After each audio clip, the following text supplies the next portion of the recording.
喂，我今日咧想介紹下呢個 Butterbell 啊，唔知你有冇用過咧？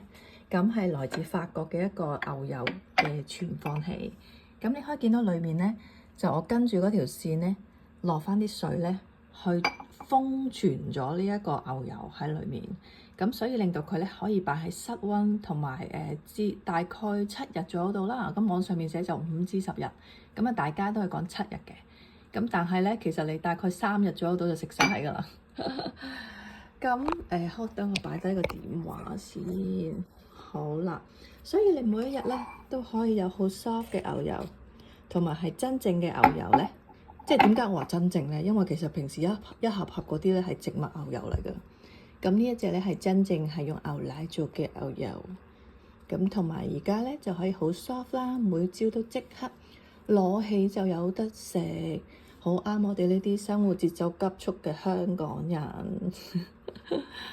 好啦，咁如果你想買就自己去 Amazon 嗰度search 啦，就係咁多，拜拜。